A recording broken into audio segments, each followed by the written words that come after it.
Action movie है, लोग जाहिर इसे पसंद करेंगे, लेकिन जो तो सच्चा पाकिस्तानी है, जो पाकिस्तान की खिलाफ बातें नहीं सुन सकता, वो तो नहीं फिर उसको पसंद करेगा उस लिहाज से। और इसी वजह से ये मूवीज जब गदर 1 भी आई थी ना, तो पाकिस्तान में रिलीज इसी वजह से नहीं हुई थी क्योंकि इसके अंदर पाकिस्तान के खिलाफ काफी सारी बातें थी। गदर 2 को लेकर पाकिस्तान के लोगों में आया जोरदार रिएक्शन। इस वीडियो में मैं आपको पूरा लाइव दिखाऊंगा। तब तक अपने भाई के चैनल को सब्सक्राइब नहीं किए तो अपने भाई के चैनल को सब्सक्राइब जरूर कीजिएगा। दोस्तों, आप लोगों को पता है गदर मूवी का पहला पार्ट जब इंडिया में रिलीज हुआ था तो पाकिस्तान अपने कंट्री में रिलीज करने से मना कर दिया था, लेकिन किसी न किसी तरह गदर मूवी पाकिस्तान में रिलीज तो हुआ, लेकिन पाकिस्तानियों में खलबली सी मच गई। उसी तरह गदर 2 मूवी रिलीज होते ही पाकिस्तानियों में तरह तरह का रिएक्शन देखने को मिल रहा है। वीडियो में पूरी अच्छी तरह से देख सकते हैं। सरहदों की सिर्फ सियासत है, अदरवाइज अगर आप जमीन की बात करें, आप सांस की बात करें, आप इंसान की बात करें, तो वो लोग भी सांस ले रहे हैं, हम भी ले रहे हैं। एक्शन मूवी है, लोग जाहिर इसे पसंद करेंगे, लेकिन जो तो सच्चा पाकिस्तानी है,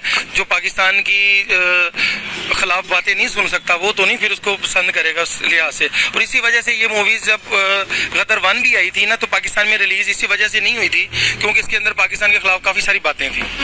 वरना उस दौर में पाकिस्तान में फिल्में रिलीज हो रही थी तो गदर ने भी पाकिस्तान में चला। दोस्तों, गदर 2 मूवी का रिएक्शन पाकिस्तानियों पे आपको कैसा लगा? अगर आपको अच्छा लगा हो तो हमारे कमेंट बॉक्स में कमेंट करके जरूर बताइए। तब तक मिलते हैं अगले नेक्स्ट वीडियो में।